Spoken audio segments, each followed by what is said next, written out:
I have spent the last couple of days travelling through Delhi and here in Mumbai and going to Chennai. My colleagues are here from the local offices, so it's great to see how the Chartered Institute of Management Accountants is helping businesses to drive value through the core competencies and skills that we are training and helping to drive that through into the business. And I'm going to talk to you today also about the co-production idea, but from a different perspective. A lot of what I will say is probably obvious to you as HR or learning professionals, but I'm going to also issue with a challenge, which is about HR and finance teams working more closely together to deliver value through to the CEO and therefore to the business as well. So I hope this will be of interest. The Chartered Institute of Management Accountants, I just thought this would be interesting for you to know, was founded in 1919 by Lord Leverhulme.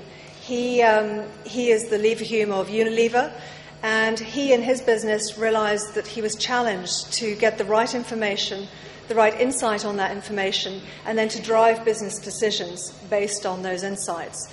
So management accounting is all about driving the insights that help decision support for management, and talent obviously is a key component of that. It's often seen as a tactical element of business and really needs to be considered in a more strategic long-term way. So that's hopefully where we'll come to today. Earlier this year we announced a joint venture with the American Institute of CPAs for their members in business. And together we have commissioned several research studies, actually. This is the second that we're doing around the talent pipeline and how important it is for business growth. So we commissioned the Economist Intelligence Unit, my former organisation, and the survey was of 300 senior executives around the world, including India. Those executives were CEOs, CFOs and HR directors. And the aim of that was to equip our members, the Chartered Global Management Accountants, with information and insight on the connections of human capital to the effective implementation and delivery of a firm's strategy and ultimately its success.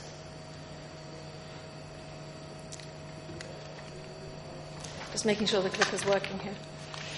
So, we've already talked about, Walt mentioned what a difficult world we live in these days. It's fast-paced, it's complex, it's demanding, and therefore the skills that people need to develop are changing. Not only are we becoming more global and the business sourcing is more global, but so is the talent. I met the CFO of IBM in Europe recently, and he said to me, if we're outsourcing a lot of our basic transactional work to not so much India anymore, but perhaps the Philippines, Central Eastern Europe, where is our future talent going to come from?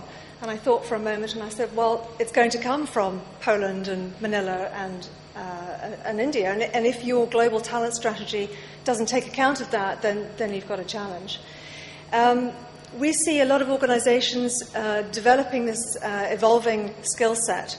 So both from an individual perspective, people need to develop their careers by continually learning and updating their skills. And we also need to see organizations supporting that development so that they continue to grow as well.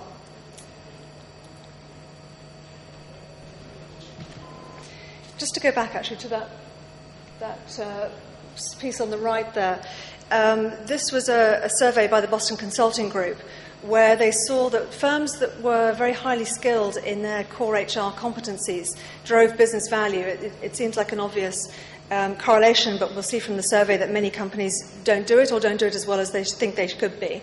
L'Oreal, for example, is the #1 beauty products organisation, and they believe that their competitive advantage comes from their people strategy. So I thought that was quite interesting.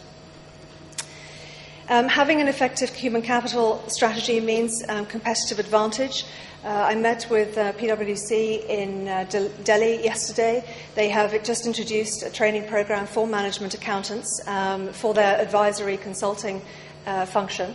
And not only are they driving value for their clients' businesses, but they have experienced a zero attrition rate in their own consulting staff, which is very unusual. I think that's very impressive to be able to retain talent that well. The survey is clear that the performance of many firms is being blighted by the failure to make the most of human capital. The growth agenda is what's being hit the most. 43% of the respondents from the survey partially attribute the failure of their firms to achieve these key financial targets to ineffective human capital management. 40% say it also reduced their company's ability to innovate. And a similar number also report that their firm has been unable to achieve forecasted growth as a result of these inadequacies. What's interesting about this is that there appears to be a disconnect between the CEO, the CFO, and the HR director. And I'd be interested to know if you also see this in your organizations or if you feel that you are very aligned. What we see here is that there is high agreement between the CEO and the CFO on the top skills that they need to drive their organization forward. Things like change management skills and understanding of the global business environment is crucial. However, HR directors see the top skills as being different: strategic vision, leadership, etc. Now, none of these things are wrong. In fact, they're all important. What's interesting about this slide is that they're different from each other. And surely, as a top leadership team, it should be aligned in order to drive forward the business agenda. This misalignment around the C-suite continues on the key human capital investments. So we see here 77% of CEOs saying that their firm will cut spend in the next 18 months. Now, this is a global survey, so it may be different specifically here in India, where I know your growth has slowed, but compared to the West right now, you guys are doing great. 77% of the CEOs said this. 49% of the CFOs also agreed. But the HR directors thought only 18% of them thought that they would be cutting their workforce. So again, it's a misalignment in where human capital strategy is driving the business agenda. So who has responsibility for talent management and talent investment? Well, we see the CEO assuming that the CFO has that responsibility and actually looking for that responsibility and leadership from the CFO. Of course, HR directors, learning officers are saying, an overwhelming percentage say that the oversight is, of course, their responsibility. So why is there this disconnect? That's a challenge. It's particularly worrying if you're looking to develop the long-term business strategy and planning.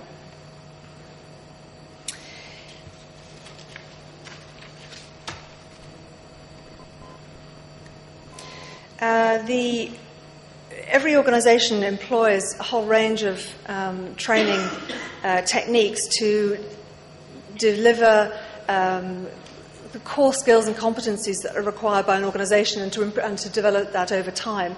But from the range that are delivered in general, only the training and education offered by external providers was rated as effective.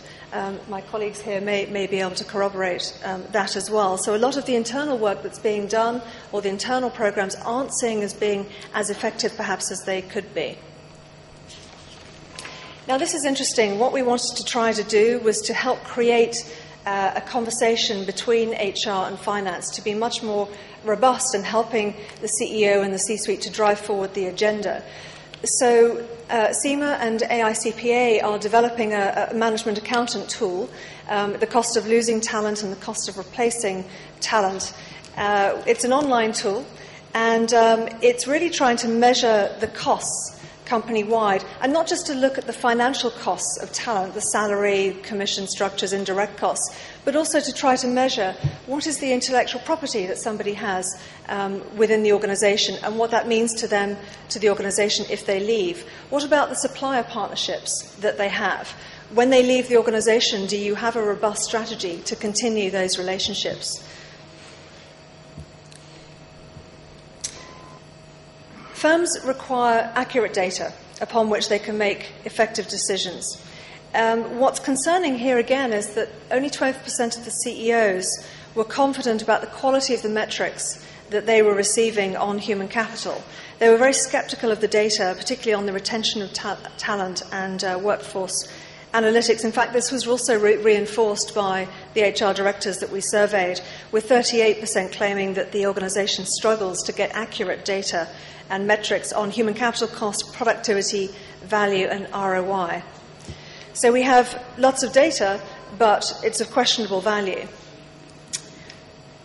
This leaves quite a gap for organisations to fill, and particularly for the C-suite to be presented with relevant and high-quality information that's credible in order to make unifying talent management strategy decisions. A report earlier this year by IBM called Leading Through Connections, it was their annual or biannual CEO report, found that 84% of the best performing organizations translate the insights on the data into action better than their industry peers. And we would argue at CIMA that it's often the management accountant that has the right tools and the relevant skills that can provide this insight with an objective picture of the overall organization's performance. Financial accounting, of course, is necessary within an organization. It's absolutely crucial. What management accounting does is it looks at the numbers, but it also looks at the rest of the business, and it forecasts forward as opposed to reporting backwards on the numbers. And that's how we can help to create insight in order to drive decisions, not just on talent, but other areas for the business. So HR leadership, I would argue, can leverage finance's ability to extract the most relevant data, aligning human capital to the overall organizational strategy and helping more accurately measure the performance management, succession planning and investment decisions that you're making. So, interesting survey. What do we do about it? Well, here are some of our recommendations about how to take this forward, to stay competitive and to grow in quite a challenging and volatile business environment. First of all, we would highly recommend that embedding human capital strategy within the overall business strategy is crucial. In fact, and that's not just aligning the KPIs, but also having the same level of scrutiny, focus, and controls that you have on financial data. So looking at it in parallel. There was an example of VW, the car manufacturer in Germany, who, when faced with an aging workforce in Europe, decided to align their strategy, the talent capital strategy, to the challenge of that particular economic environment. So they built a factory, and they particularly marketed themselves to the aging workforce. They tailored their messages to do so. Because they did that, and they developed a very robust strategy to work with older people who had different needs in business, they were able to improve their productivity by 7%. So they adapted themselves to the market and therefore were able to drive growth, which I think is a very smart idea. Of course, getting the right information and translating it into actionable insight is crucial. CEOs must be able to trust the data. If they don't trust it, are they going to be able to trust the HR function? And that's a big challenge, I think, not just for HR, but also for finance to work together to really deliver that to the CEO and to the C-suite as a whole and through to drive business value. The third recommendation would be to leverage the relevant skills to bring credibility to the data and the subsequent actions. And in particular, we see the Colt and Court tools being able to begin that conversation with business. And lastly, structuring the organisation to encourage collaboration and partnership, again, between the finance function, management accountants in particular, and HR.